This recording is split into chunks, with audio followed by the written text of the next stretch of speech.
Hello and welcome to the discussion of H20, where everything and everyone looks like Dawson's Creek. How spooky.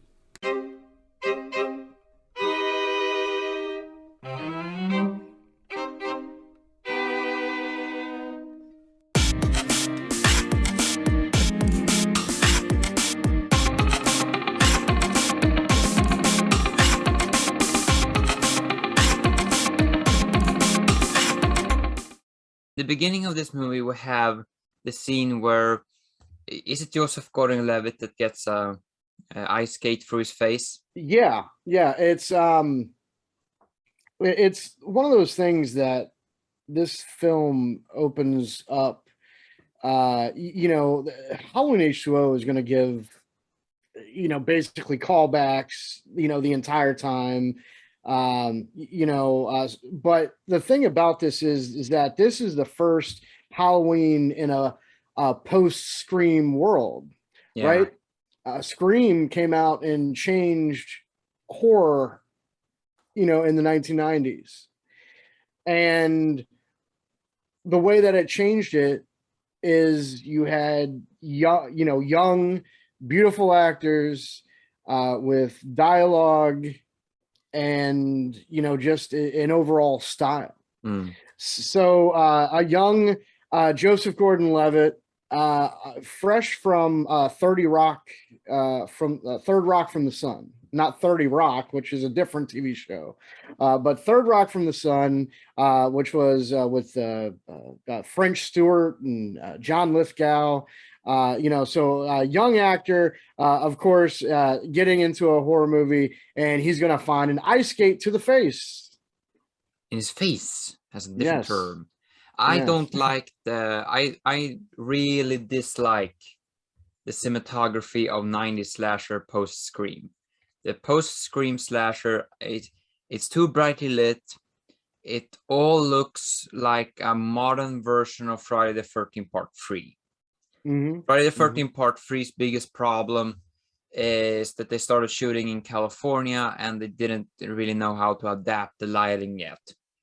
And that is basically the entire post-Scream era until House of a Thousand Corpses and Texas Chainsaw Massacre came along and changed that.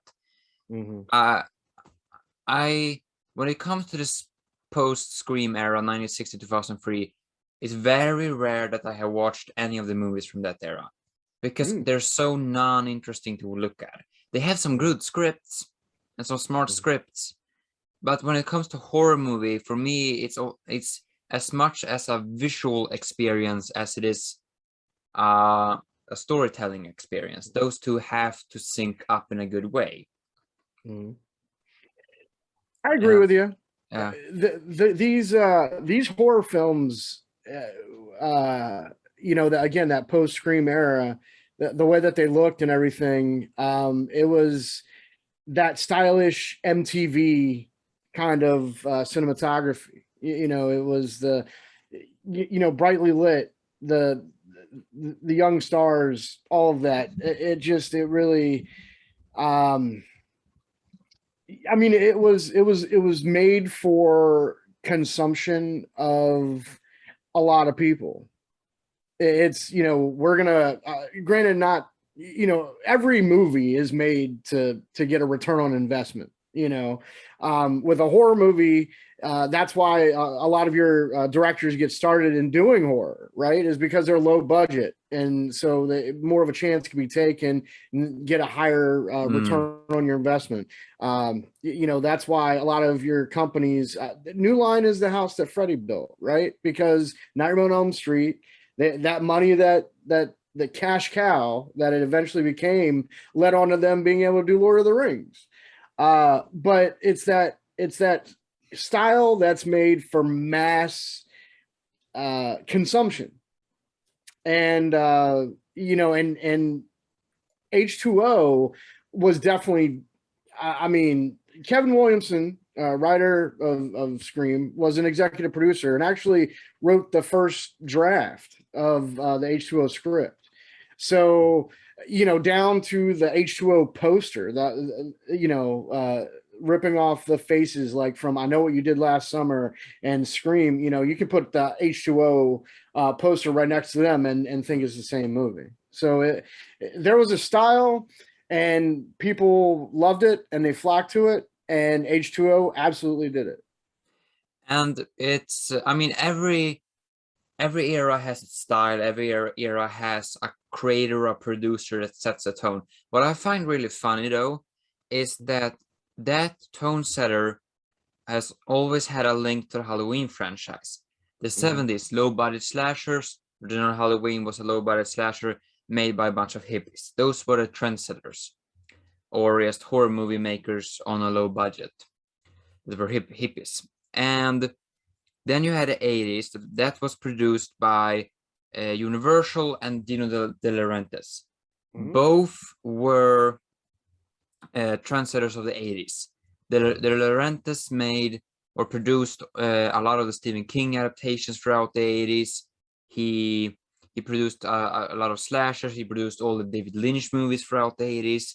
So very much of a trendsetter of that period. And Universal, of course, had all the Spielberg stuff going through. So that was a trendsetter. Then, I mean, then we have Halloween 4 and 5, which is connected to a way of a trendsetter because of the makeup teams that were used on that. John Carbichler on 4 and KMB on 5. Those two makeup teams have made a lot of legendary makeups throughout the horror history that has changed, that has made new icons. Then we had part 6, which was produced by Harvey Weinstein, which has also changed horror history. Then we had H2O, which was the definition of post-scream slasher. You had Resurrection, which was shot up in Canada when Vancouver was really starting to be a place where a lot of slash movies were shot. It was around that time they shot Resurrection. They shot Hellraiser Part 4 and Freddy vs. Jason in the same area in the span of 24 months.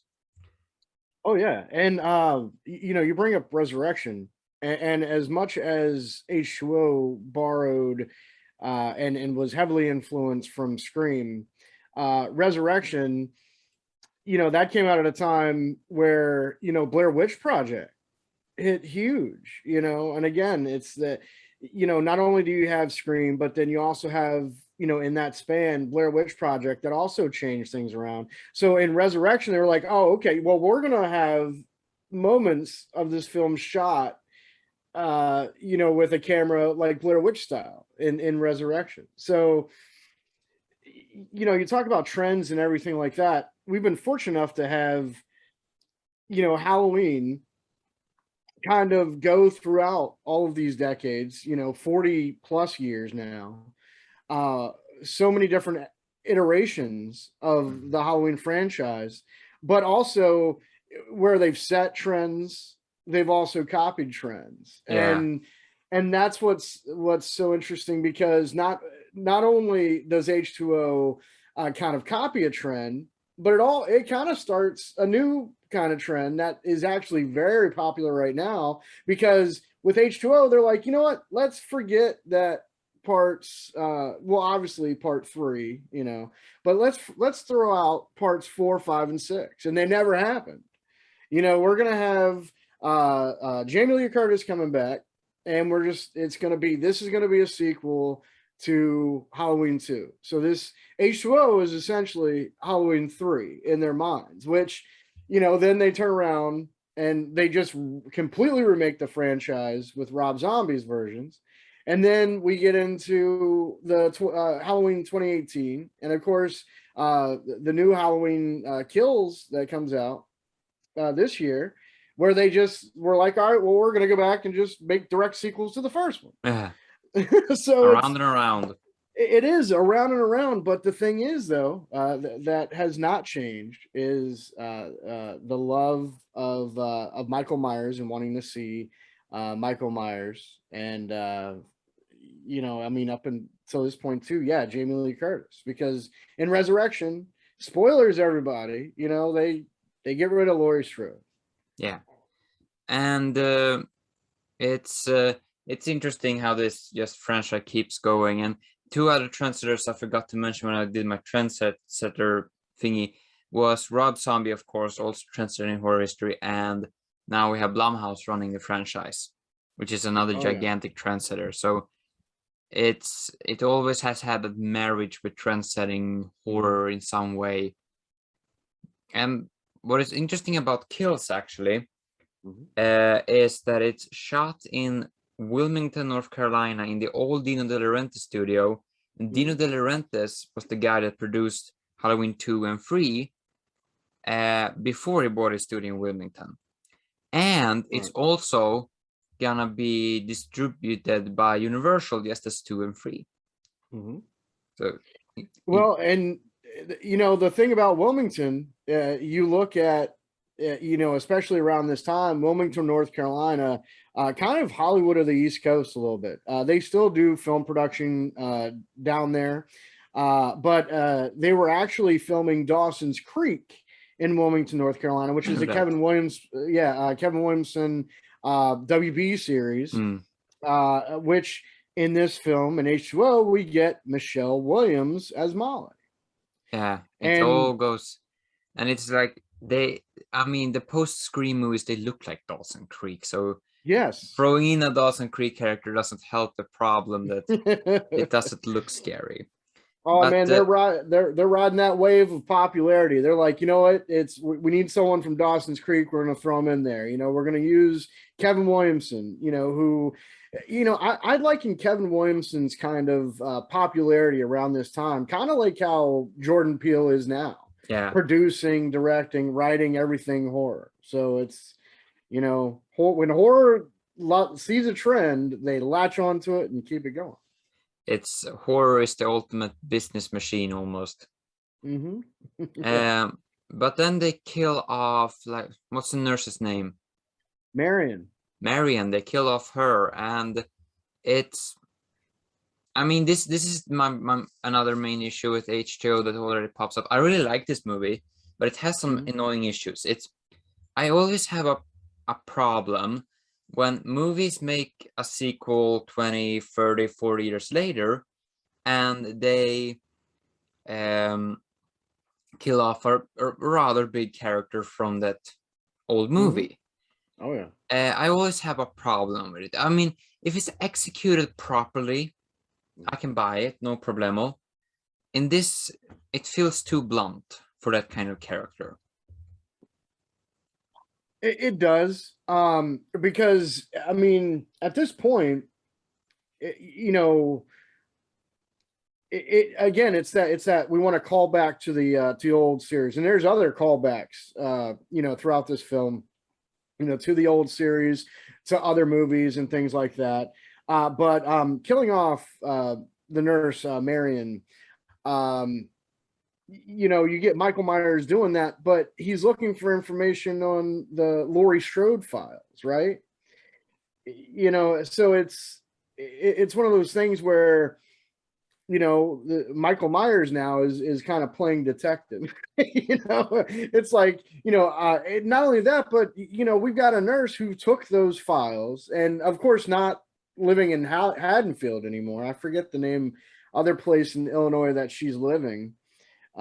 You know, but it is annoying, right? It's because we love these characters, you know, and it's like they just bring them on for a cameo just to give another kill.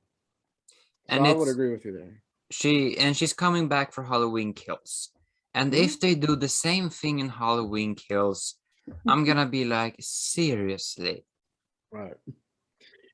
Well, I don't know. It's there were some things that that I had going into the Halloween 2018 that I was concerned about, and I actually recently watched Halloween 2018 a few weeks ago, and you know, I agree. I hope they don't follow the same tropes, but that's the thing, is that I think that the Halloween Kills, especially knowing that you know, Nancy Stevens, who played Marion, is going to be in it. It'll be interesting to kind of see, and I hope that, they dispel any, anything as far as that goes. I mean, maybe it'll be just to pop up and do a line or have a cameo or whatever. But yeah, if they kill her off in that one too, it's gonna suck. And I said it this before in the podcast, and it's the fact that I'm kind of worried that they're bringing back so many of the old characters in one movie. They don't sprinkle them throughout. They just, here it is, everything. Right. Well, I am actually looking forward to Anthony Michael Hall coming in and playing. What is it? It was the character that Paul Rudd played. Tommy. Yeah, Tommy. The character that Paul Rudd played in Part 6, which now in the H20 universe doesn't exist. There was no Cult of Thorn. Did they didn't even mention what Michael had been doing all of these years. No. Yeah. And that's even worse considering he was a fireball last time. Right. It's like, okay, I've Michael Myers went off.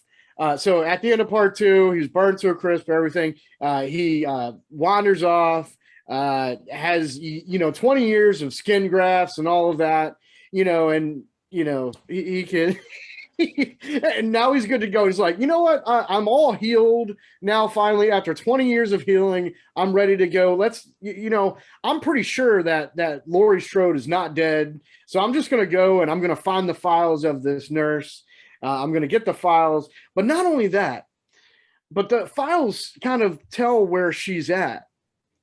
And, that's not doing a very good job at trying to cover or, Laurie Strode, right? No. It's again, but then we get into not only does, Michael Myers, we had talked about, and actually you had talked about on your pod about Michael Myers driving, right?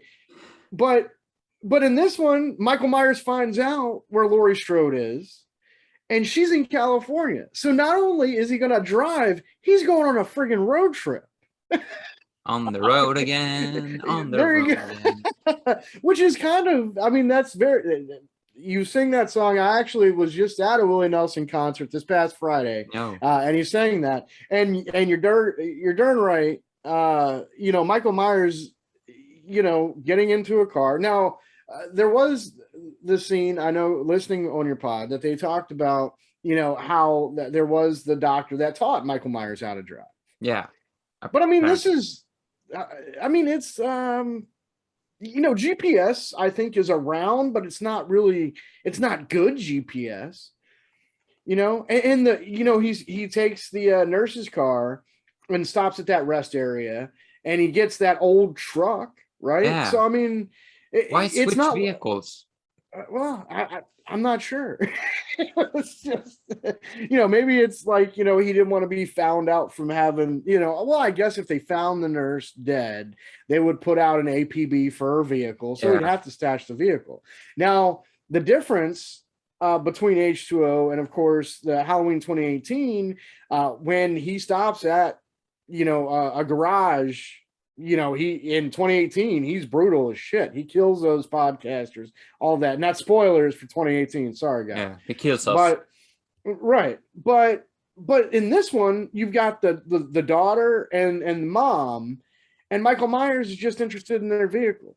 That's again, more clever. Exactly. That's more targeted. But Michael Myers could have totally, he could have totally killed two people. And didn't. It's like in this movie, they're like, there's only one person he cares about, and that's Laurie Strode. And it's different Myers, and it's all different calibrated for what the director's intent is. Here it's very interesting. I don't know who the writer is, but I know that director Steve Miner, he made the Friday the 13th sequels before Part 2 and 3, and was producer on Part 1. And those are movies where the killer basically have no motivation and just goes around killing. So basically went from a slasher movie where the killer has no motivation, he just kills for killing, kind of, to a killer that has a very clear motivation.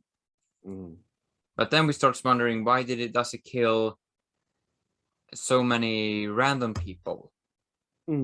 I mean, if he could not kill the daughter and her mother, why does he kill all the kids at the school? Right.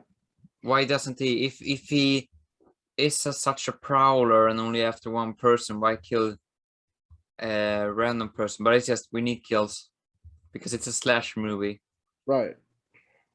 Well, not only that, but it's also, there's a lot of convenient things that happen in this flick, and the writer of this flick, Kevin Williamson, he was executive producer and had done one draft of the screenplay, but the writer is actually credited as Robert Zappia, Zappia. You know,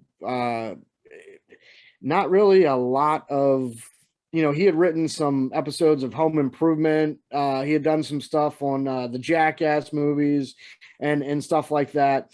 So my guess is that the story was largely kind of told, and Robert Zappia came in and kind of maybe, made some tweaks here or there with Kevin Williamson stuff, because it seems like there are parts throughout this movie where there are things that, again, callbacks and things like that were just kind of thrown in.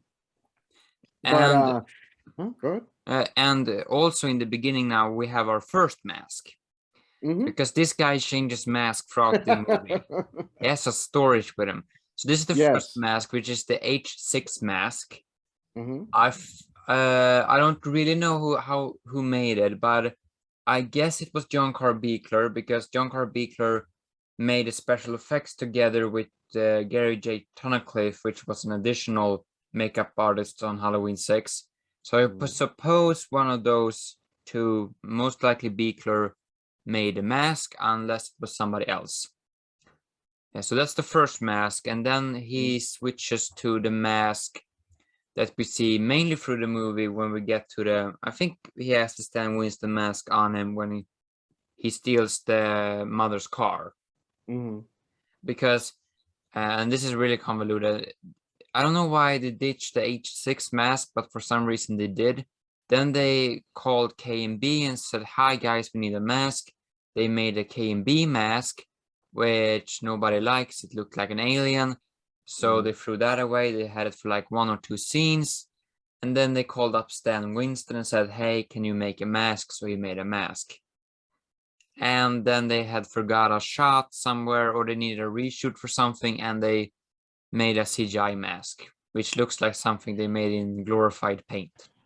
No, it's, I mean, there was also a lot of reshoots in this one as well. While I think they had the basics of what they wanted to do with this film, I feel like, they kept on tweaking it. Again, it's, I think every film that is part of a larger franchise, the thought is that, we want to keep it going, right? It's like you want it to, you don't want to make a horrible sequel, I mean, because, gosh, it's, you got into Halloween 4 and then Halloween 5 and then 6, and they kind of stagnated. With this, they brought back Jamie Lee Curtis, and I mean, and bringing her back was that much needed shot in the arm. And then of course with Resurrection, they kill Jamie Lee Curtis, and of course the whole Dangertainment and stuff like that. And it's like, and then that killed the franchise. So then you got to reboot it, and there was just, I think, so many things that they knew that this was going to be a hit, that it was going to be stylized, and all of that. They wanted to keep the ball rolling, and it's a matter of which way are you going to do it. And so I think when it came to the mask and special effects and things like that, a lot of that stuff was secondary, which is unfortunate, because that's a huge part of what Halloween, especially the franchise, is about. I mean, your main dude is Michael Myers, so he's got to look like Michael Myers. Yeah. And I don't know, people have said it before, and I think the same thing. It's literally William Shatner's face painted white. Yes. Why is it so hard to recreate? Maybe it's because they are scared of Shatner. That he will come at them either with his lawyer or something insane made up by Shatner. I mean, according to Shatner, he created NASA, I think. So, I mean, the space reptilians will invade your life. Yes. Mark Zuckerberg will stand over your bed when you wake up and like, you used Shatner's face. Die now. Yeah, you're not too far off. And then he will kill you with the thing that you have Googled most. Yes. Yeah, I hope that doesn't happen to me. Because the thing I've Googled most is frozen chicken in the air fryer. And so that seems like it would be, I can't ever remember how long to put frozen chicken in the air fryer, by the way. So I have to Google it all the time. Will it kill you with an air fryer or a chicken? I don't know, maybe both. Maybe, shove the chicken down my throat and then hit me over the head with the air fryer, and I'll be like Stu at the end of Scream when instead of a TV on my head, I'll have the air fryer on my head, and I'll just be,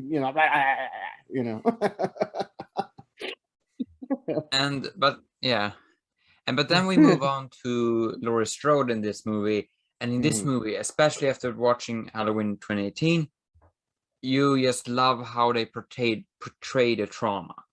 It's way more realistic than Halloween 2018, I feel, because she has moved away from Illinois, which seems like when you have been through that in Illinois, you want to get out of Illinois.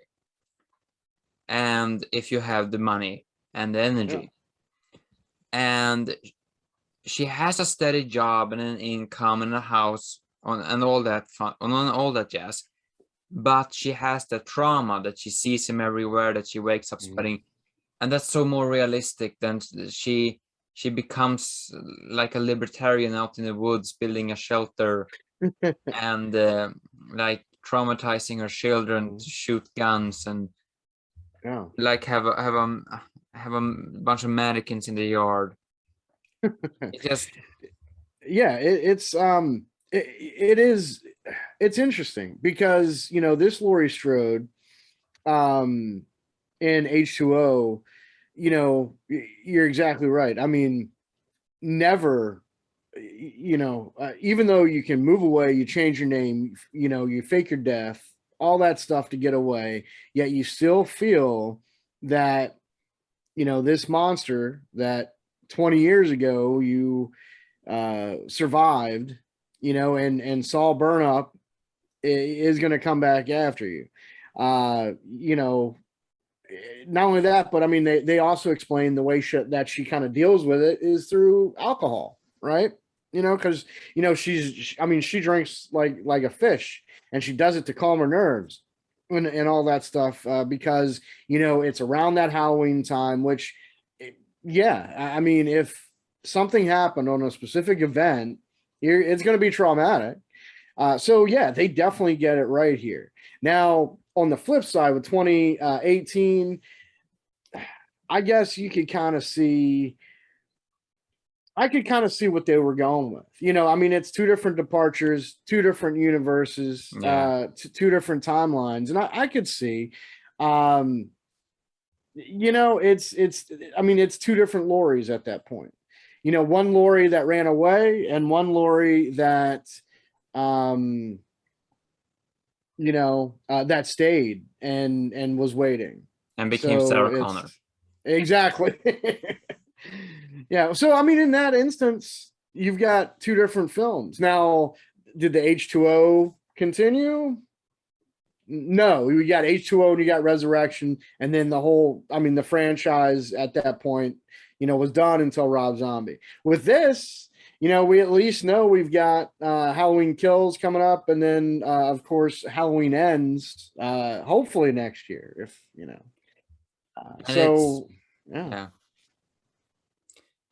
And the fact that you also got to count in Halloween 2, even though I thought it was kind of sloppily slapped in there in Halloween 2, that this is her brother.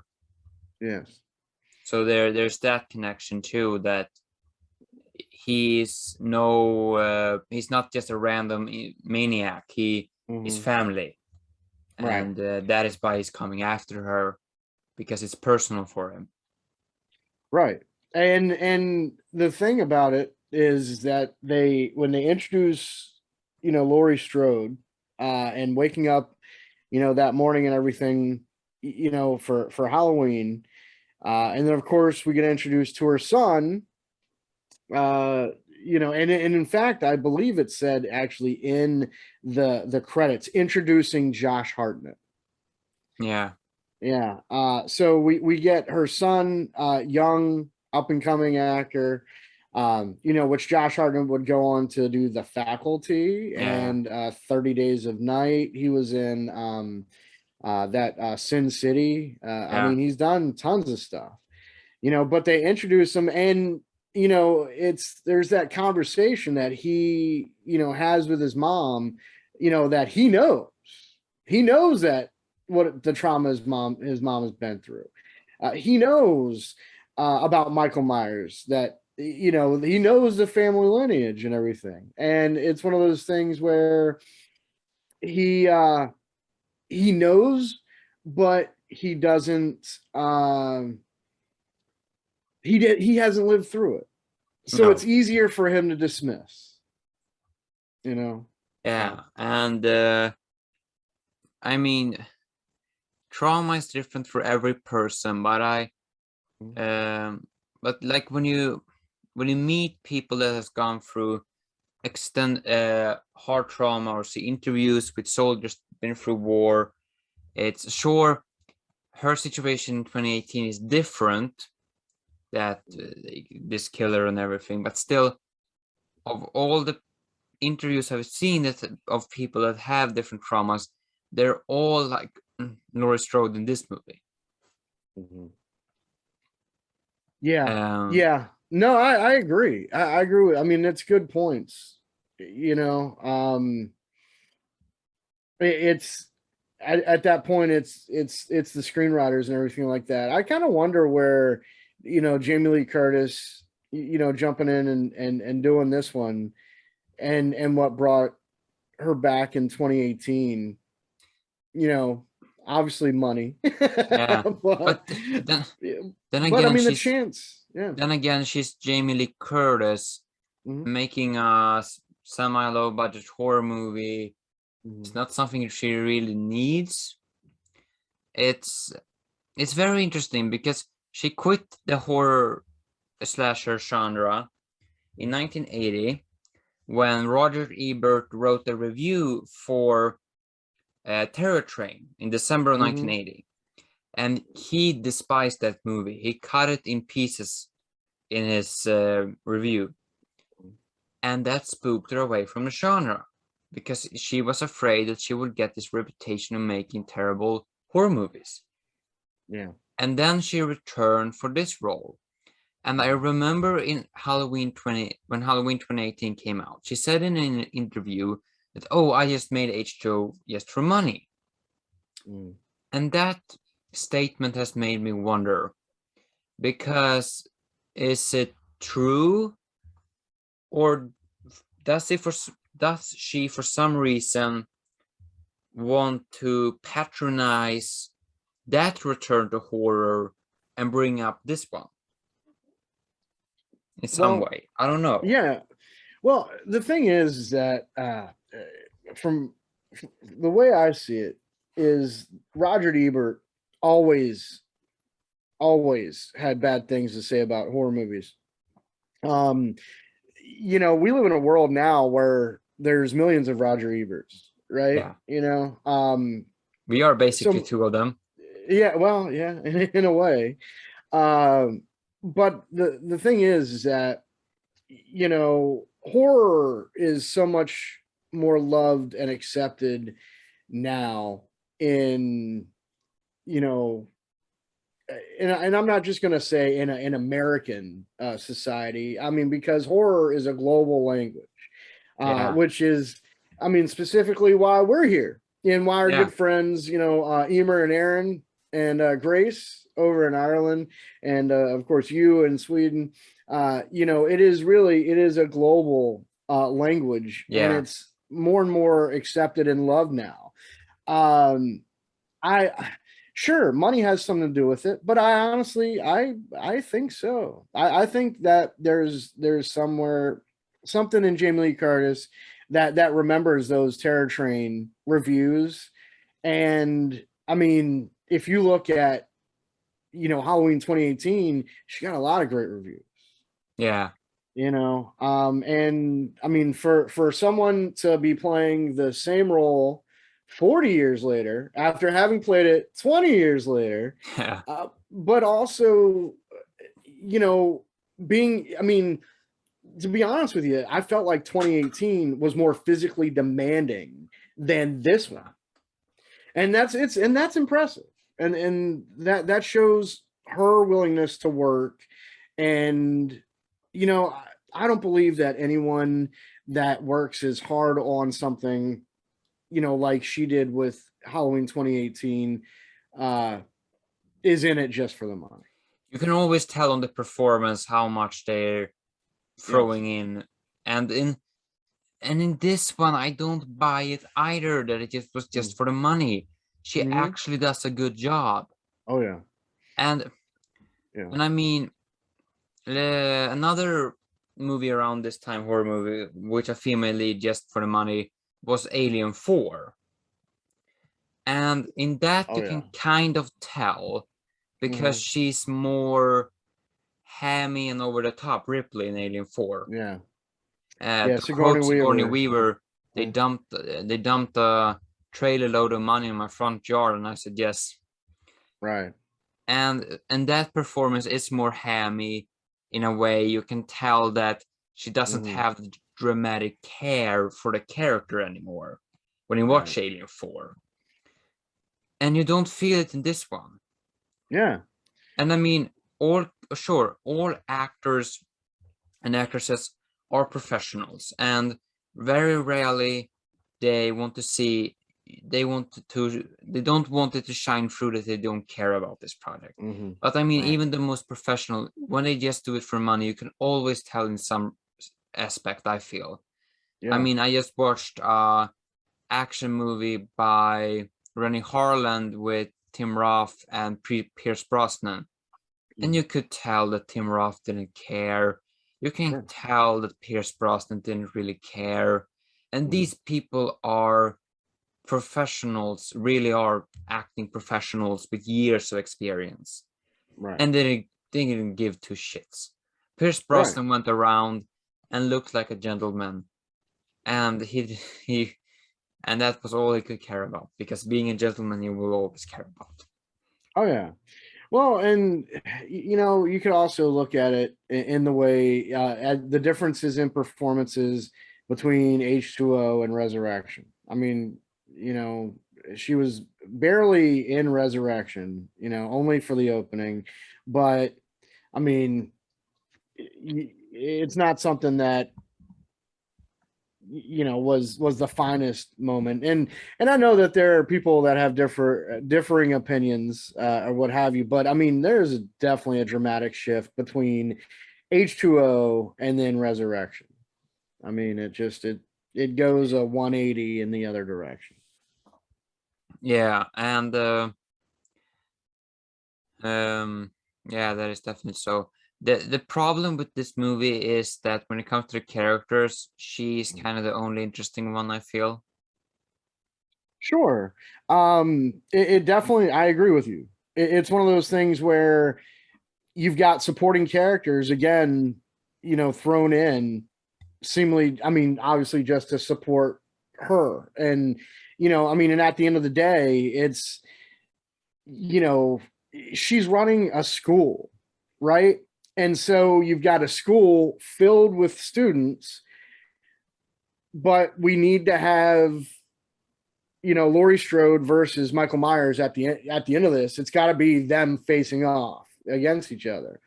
So we can't have Michael Myers going into a crowded school, right? So let's set up this trip for people. All these students are going to go away on this trip, and then that way the school is going to be empty. You get your main cast in there. You get your young teenagers, because obviously it can't be a Michael Myers movie without him killing some teenagers, right? Yeah. You get Adam Arkin as the love interest of Laurie Strode, who is clueless to her past.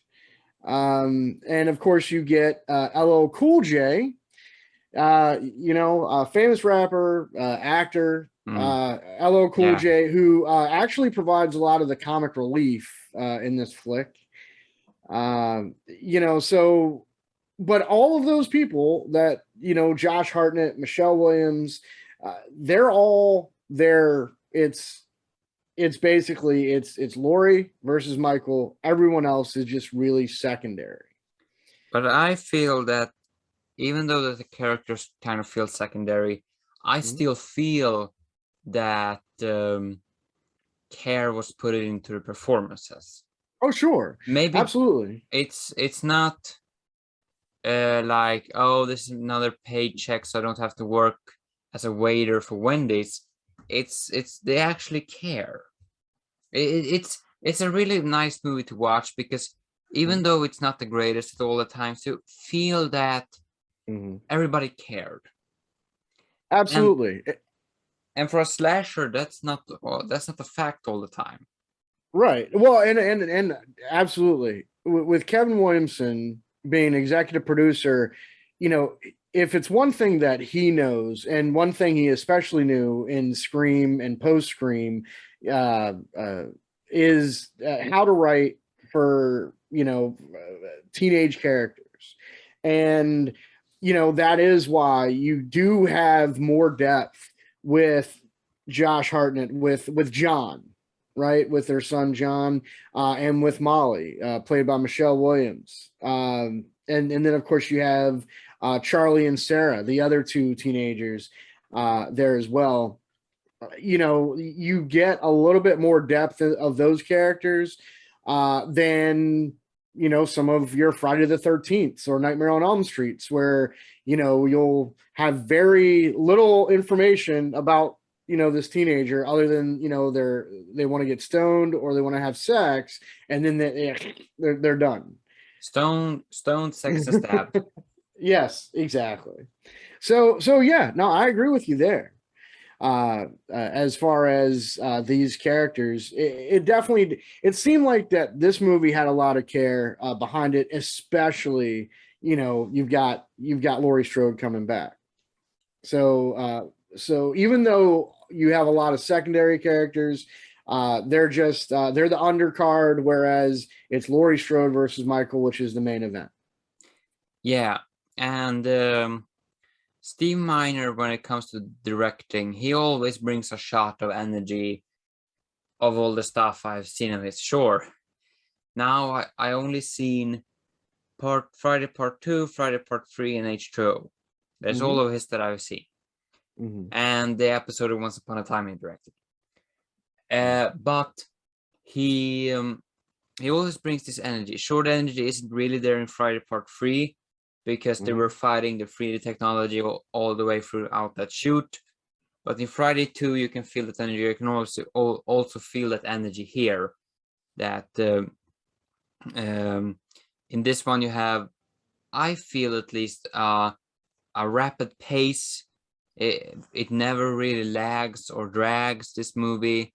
Maybe some scenes with the teen characters, but it's almost always keeps on going. You feel it never really stops. And the same thing is with Friday Part 2. Right. His work in horror, Steve Miner has directed, obviously a lot of horror movies, like Warlock, House, the first House, but has also done,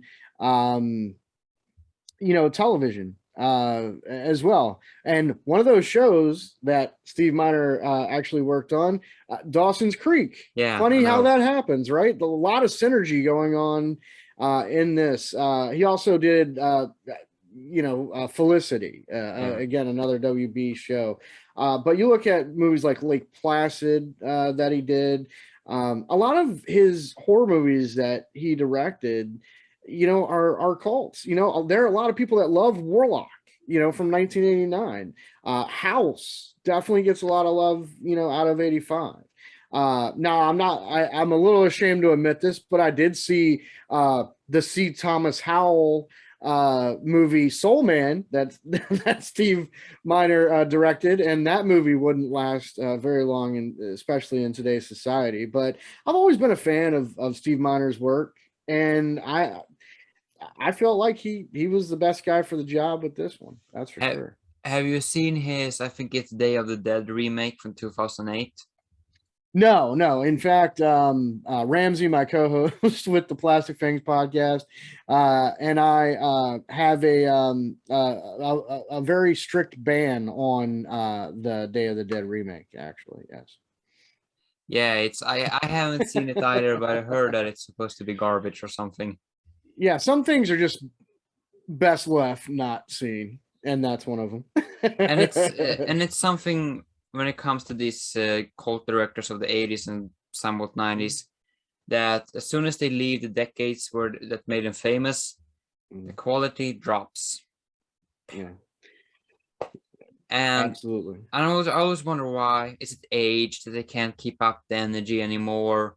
The creativity kind of dies down as you get older, or is it that you have created this life for you now? You have created this place in Hollywood. Before you had to fight to get a script made or something, and now you can walk into an office and say, "Hi guys, oh, it's Steve Miner. You want to make a movie? Yeah, I would like to make a movie." Sure, it's not so for all aging horror directors, and in some respect, I don't imagine it is that in way for Miner, but still, maybe it plays into in some regard. Well, the thing about Steve Miner is he's reliable, right? I mean, if you want someone to direct something, he's a name, and he might come at somewhere that fits in your budget. But he's reliable and has experience. So if I'm a studio and I have a horror movie that wants to be made, and I'm able to get Steve Miner to direct it, I mean, over someone that's new or what have you, sometimes you got to go with experience. Yeah, and I know James A. Genies from Dead Meat called the Friday the 13th movies blue collar. And I feel that a lot of slasher directors and Friday the 13th directors are in that way. Reliable blue collar directors in a way that if you want to make a project to go through, you hire them. Right. And and Steve Miner's actually shooting a new movie. His first feature since 2008. It's called The Exorcism at Lincoln High. Interesting. Yeah. What is not so interesting, I feel, is the writer for the movie is the writer of, I think the movie is called A Possession of Hannah Grace from 2000. Oh, okay. Which I haven't seen or even read a plot about, but I saw it has a 5.2 out of 10 medium score on IMDb. And sure, I always make my own opinion, but as soon as a movie goes below 6.0 on IMDb, it always lines up with my opinion. I have 9 out of 10 movies that lies on 6.2 on IMDb, but I don't have any 9 out of 10 that has a 5.9 out of 10. Right. Well, my opinion of exorcism movies is it's kind of like vampire movies or zombie movies or any of those. You know, they're not going to be The Exorcist, right? If The No. Exorcist is if that's the number one you know, possession film of all time, which I mean, in my opinion, it is. Um, you know, you may not be able to reach that bar, but you know, it may not be outside the realm of making a good exorcism type of Yeah. flick. The Exorcism of at Lincoln High, I can only speculate what it might be about, but it's one of those things where you're kind of like, well, we'll have to wait and see. Yeah, we have to wait and see. And I mean, it would be great to see it have a theatrical release. But it feels like something you drop on Hulu or something. Right. You know, I mean, shoot, even Halloween Kills is going straight to Peacock. You know, Peacock is the NBC Universal streaming service. But the Uh, random streaming service was my yes, initial thought. right, Like, I right. think I've heard of it. We don't have it in Sweden, as far as I know, because I think I've heard it somewhere in a YouTube video somewhere in my life. But it's like Peacock, like, so that exists. Yes, it does. It is a streaming service that exists. Is it widely Absolutely. used in the States? It will be when Halloween Kills comes out. You know, Maybe. it's one. It's not Disney Plus, and it's not HBO Max. It's not Hulu. It's not Netflix. But the thing is that what if you're a streaming service, and which is owned by NBC Universal, which is, I mean, it's a huge company, multimedia company. You know, you want to bring money to that, then you're gonna put your best films on it for people to access. So, you know, when Peacock first launched a year ago or so, I mean, I've barely even watched it, but now you're gonna put Halloween Kills on it, and you're daggone right. I'm gonna watch it there. I want to see it in the theater, but you know, of course, I'm gonna want to watch it at home too. So those subscribers are gonna go up and through the roof. And even if something as silly called Peacock, you know, it's going to be a top streaming service, at least for Halloween Kills, I feel. I mean, Peacock, that sounds like something you download when you have to do like a digital test for school. Yes, And it it all does. looks like a 2005 homemade website made by some weirdo that lives in the back of a van. Yes. Yeah, it's not the best, but I can guarantee you there. Anyone that's not subscribed now, once Halloween Kills gets released, I'm sure they're gonna subscribe. Yeah, and another streaming service I'm very interested in is Hulu, because as far as I know, they haven't gone international yet. It's just the States and Japan that has it. Because I don't think we have it in Sweden. As far as I know, I haven't really looked it up, but I don't think we have it. Gotcha. Well, there is always the ability to subscribe to a VPN. I know people have recommended me a VPN over and over again every time I bring up things that aren't here in Sweden. And I mean, when it comes to Swedish Horror, we are two people that are basically running it. Me and my technical manager. My technical manager, he's a pure-hearted realist, and I always tell him, like, I have a technical curse on me. Everything technical breaks around me. And he says, like, no, you're not cursed. You're just unlucky. And I don't remember what it was, but it was something that made him send a message to him that just was, yeah, I believe you. I'm convinced you're cursed. That's technology for you. And I mean, and now whenever we're planning something new for the account, he's always sends over like, and we gotta take into account your curse. Like that's the planning meeting. Right. And Maybe so maybe you need to have an exorcism for technology, right? how do you perform that? I can look it um, up. you might have to contact Zuckerberg.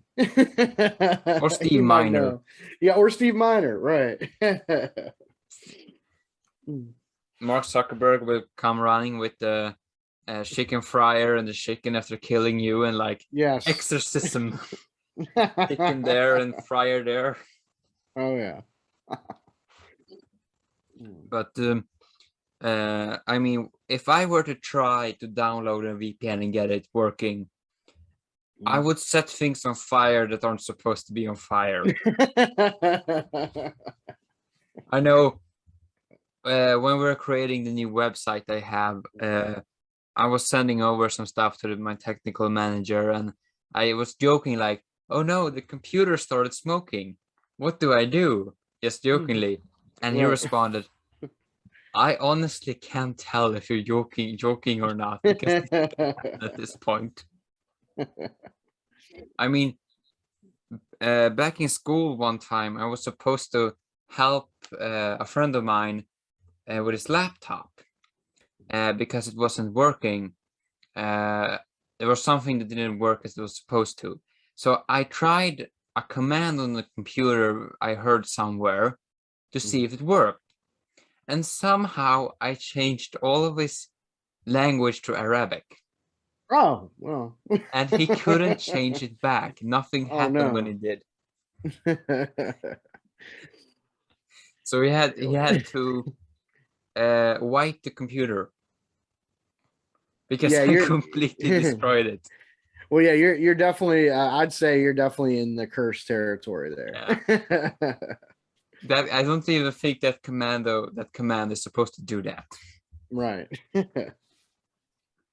But yeah, back to Halloween H2O. Should we talk about Jamie Lee Curtis' mom popping up?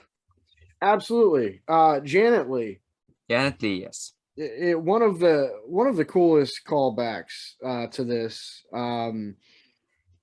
to Psycho. And she even says, do you mind if I can be maternal for a minute? And it's because she's dressed like her character from Psycho. She drives the car that she drove in Psycho. So I mean, they're hitting you over the head with this, They even and play I the love music.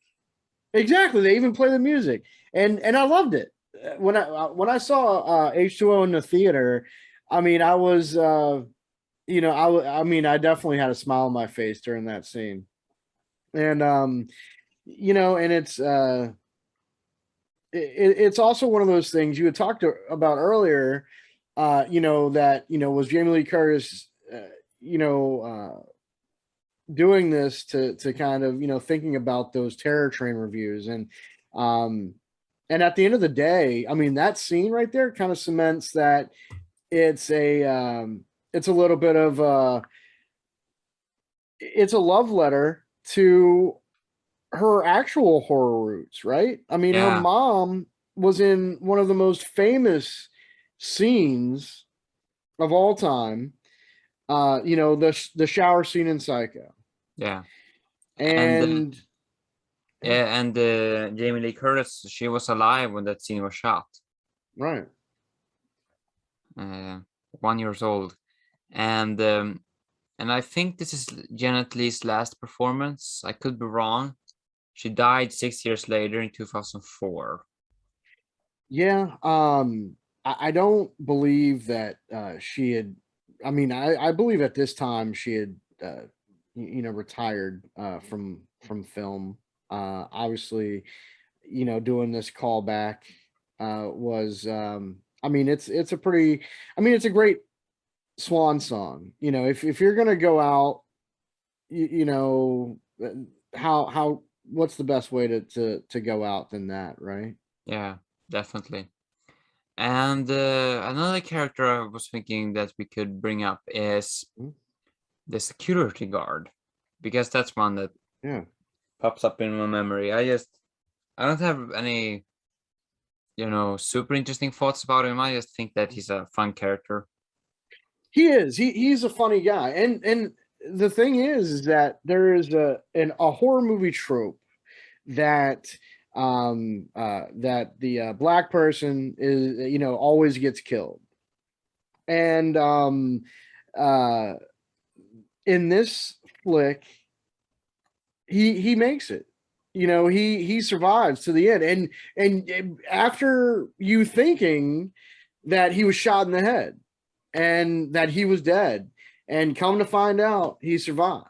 Yeah. Which is great because he's a lovable character. LL Cool J plays this character great because he wants to be liked by the son, and the students and all of that.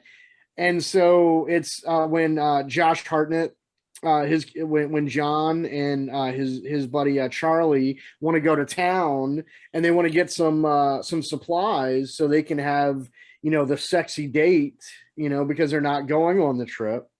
It's LL Cool J that lets them go ahead. But also too, it's LL Cool J that lets Michael Myers into the school unknowingly. But and it's funny because he wants to be I believe a romance novelist, right? Because I think so. he's on the phone with his wife and he's describing, he's reading something that he wrote. And it's unfortunate that Ramsey, my co-host from Plastic Fangs, could not be here, because if anyone has any experience in working a security gate, it's him, because that's his job, his day job that he does. But I will tell you, Ramsey would not make any of the mistakes that LL Cool J's character made. In fact, his name was Ronnie, Ronny. Yeah. And John's very by the book, as far as the duties of a security officer. Ronnie here in H20, a little bit more loosey goosey, gonna let the kids go off campus, gonna let the psychopath in, just gonna do his thing. But at the end of the day, I mean, gosh, too, it's when he's also the one that kind of stops Laurie from killing Michael Myers, because it's like, it's he's the one that grabs her. He pops up and he grabs Laurie and he takes her out, and then that way it sets it up for Michael Myers to be carted off. And I'm just quoting Michael Myers because if for Resurrection, how that all plays out at the end of H20. I don't count that as canon. I mean, that writing is on a whole other level of stupid. Yes. I will get all into that on the next episode that I'm doing with Canadian boys from a podcast on Elm Street. So torture them with the most horrifying part is that I'm shooting that episode on my birthday. So we're gonna I'm gonna spend my birthday talking about Resurrection. There you go. But yeah, and the Michael Myers, the guy that plays Michael Myers, I find kind of interesting because he is not one of those guys. I mean, he goes to conventions, but he hasn't made those horror movies that horror icons do later in their careers. More kind of like, I'm just here because I'm that famous horror guy kind of movie. Basically Kane Hodder's entire filmography after Hatchet. Right. And he hasn't made any of those because I think he's still avidly working as a stuntman. I know he did stunts on Captain America Part 2, and he also played a SHIELD operative in that movie. And so I mean he still does stunts, and maybe he's like Dick Borlock. When he retires, he will get into that more. I mean, in reality, what a great life. You have a consistent career as a stuntman. Then you retire at 60, 65. Sure, most stuntmen go on doing stunt consulting or stunt coordinating, but these guys, they can completely jump out of the stuntman game, save their body for a couple of more years so they can live a little longer. Even though I don't think stunt coordination takes that much toll on your body. I don't know. I don't know nothing about stunt coordination. I shouldn't comment. Anyhow, and they make cameos. They like, hello, we're gonna shoot Boob Killer Part 5 out in New Mexico. You wanna have a scene where you sit in a bar and talk about the legend of the Boob Killer for 5 minutes? Sure. And there you get paid. You can use the Boob Killer money to buy your grandchildren something nice, and it's a great life overall. Yeah. It's kind of like how in it's Nick Castle, returning to the role, with the newer Halloween movies. Yeah. Kane Hodder, obviously, I mean, gosh, he was through a lot before, he played Jason, with the accident in the fire. Yeah.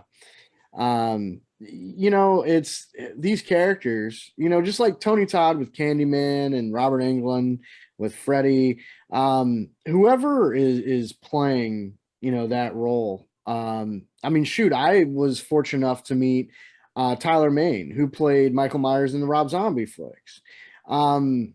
It's Derek Mears is a really great guy, and he played Jason in the Jason remake, and so it's now with the advent of the internet and things like that. I mean, growing up, I never really cared who played Michael Myers and stuff, but now it's people want to know that. Not only do they want to know it, but then they go back and they look at who played Jason. They look at who played Jason in the original Friday the 13th when he was a kid, and that's Ari Lyman, right? And so it's like everyone who's ever donned the mask, or put on the makeup or whatever are celebrated, especially with all the horror movie cons that we have nowadays. Yeah. And Derek Mears is another type of example, because Derek Mears, he has always been a part of the horror genre in some shape or form. He isn't a stunt guy that was called in for one movie and then kind of lives with the horror genre 20 years later. He has always had a bond with horror. Oh yeah. And I gotta ask, how is it to meet Tyler Mane? Because that dude, I mean, if a stone wall became a person. He's a big dude. He is, I mean, he's big, he's intimidating. I mean, but he's super nice. He very gracious. Had a really good sense of humor. Interacted with all the fans. He just, I mean, he knows. I mean, he played Sabretooth, in the X-Men movies, and in Rob Zombie's Halloween, I mean, he was just a hulking, brutal man, and he seems like he could be that way in real life, but I mean, just such a fun guy to just chat with for the minute and a half or 2 minutes that you get to, but you see how gracious he was, for all the fans and all of that. I know a lot of people will crap on the Rob Zombie Halloweens and stuff like that, but at horror movie conventions, actors from Rob Zombie's films, they get love, and so I think the hate is mainly, it's cool if I'm in a forum and I can express myself, but go to one of these conventions and walk up. I dare someone to walk up to Tyler Mane and blast the Rob Zombie Halloween movies like they would online, because I guarantee you won't. I would love to go to a horror con, because that's, I mean, I've been regularly been watching YouTube videos about horror movies since early 2016, and early 2016. Then I was 14 years old. So in a way, I kind of grew up watching YouTube videos about horror cons, but I never went to one. So it's definitely my dream to go to one someday. Oh, well, I'll tell you, it's there's a lot of options, and with the pandemic and the vaccinations and things like that, hopefully sometime in the near future, you'll be able to get to one. Yeah, definitely. And it's definitely a dream. And I lost my train of thought. This I was thinking like, oh, this is going great. There's nothing to cut out, and here we go. It's all good.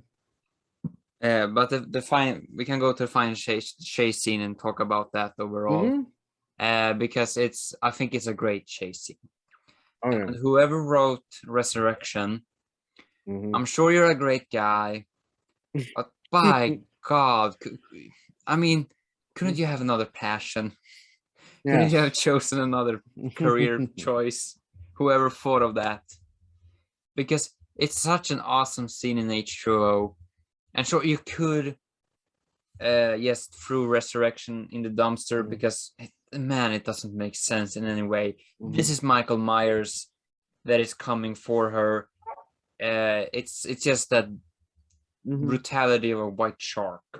Not really, all right, not the brutality of a white shark. But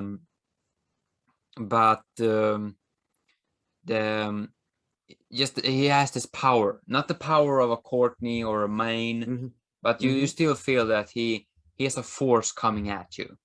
Oh yeah. And in this one, they went for a regular sized Michael Myers. He's not a walking file cabinet, and that is what I find interesting with Courtney. He's a regular sized dude. He's the same size as me, but man, he feels like Tyler Mane. And you get some interesting things in this one, like Michael Myers slowly going down when he's on a pole, and he's slowly going down. And that was actually something that they wanted to reference in the Friday the 13th remake. Their premieres wanted with Jason that to go down slowly and kill the police officer with the harpoon thingy, but they, for some reason, they couldn't do it, so they made the jump instead in Friday the 13th remake. Yeah. Which apparently hurt Derek Mears' back, kind of, because he's a 196 centimeters tall dude, which I think is 6'5", jumping down like that. Oh yeah. Not yeah, good. yeah. It added a little bit of that creepiness factor too. It's like when he's lowering himself down with that one hand, it got a little creepy. I mean, that's probably the creepiest part. Yeah. And I just love when she's standing in the schoolyard and just screams out, "Michael!" Yes. Oh yeah. Her hair kind of looks like a Karen. She's got the Karen haircut. Yeah. You could call this fight scene Karen versus Spirit Halloween customer service. Yeah, you could. Maybe this is kind of where the genesis of that Karen, haircut came from, right? It's good. Instead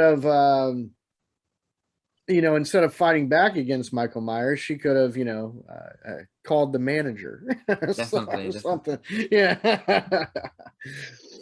But yeah, I mean, and that's the thing, is that, you get the scene where she, has the rest of the surviving people, her son, and Michelle Williams' character get in the car, and she said, "Drive to the Beckers," which, funny enough, in Scream, there was that callback where, I believe it's in the very first Scream, when they said, because it was Casey Becker that died.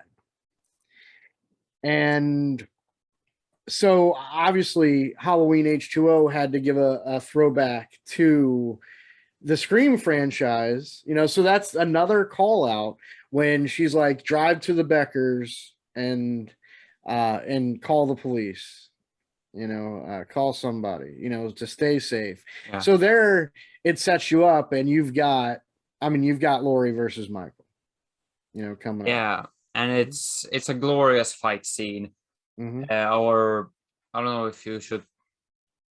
I don't really chase scene, fight scene, make a little bit of both. Mm-hmm. And let's see now, who is the middle-aged guy that gets it in this one? That would be her love interest that gets it. Gosh, hold on, I've got his name. I had mentioned him earlier. Adam Arkin. Yeah. He was Will Brennan. He was the love interest. Which is actually, it's kind of heartbreaking, right? Because she went and she had this life and all of that, and had met a guy that she's interested in, and what happens, her brother comes into town and kills him. Yeah, it is. It is sad. It is a little cliche, but it's.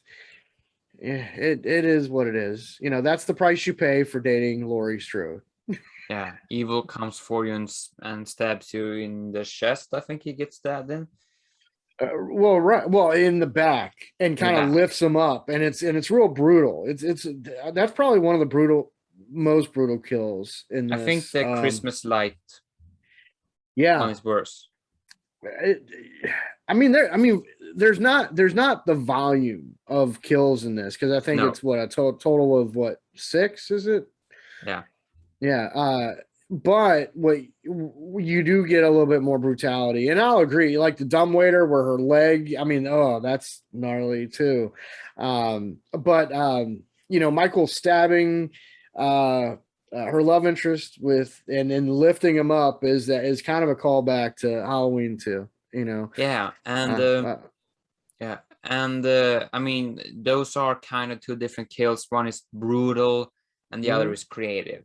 They serve two different purposes, and it's done with the right character, because the dumbwaiter victims are more disposable teen characters kind of thing, and in this one it's actually a character with a greater connection to the overall story. So they knew how to kill off a character properly, not like in Halloween 6 when they decided to be as disrespectful as you can against Jamie Lloyd. Oh yes, yeah. That is awful. Yeah, it was another. And from decisions like that, you can kind of understand why they have done away with sequels and gone to remakes and reboots and all of that. It's not sure who was in the room when they made that decision, but yeah, I agree. Not only that, but I'm sure Danielle Harris would have done it, had she had a little bit larger role. And of course in this, in H2O, Jamie Lloyd never existed in this one. So it's. Yeah. And when it comes to, you have two other highlights of the chase fight scene, where one is when he's turning over the tables, and the other one is the final cherry on top of the cake when she decapitates him. Bye brother. Well, and that would be a fitting end, I think, to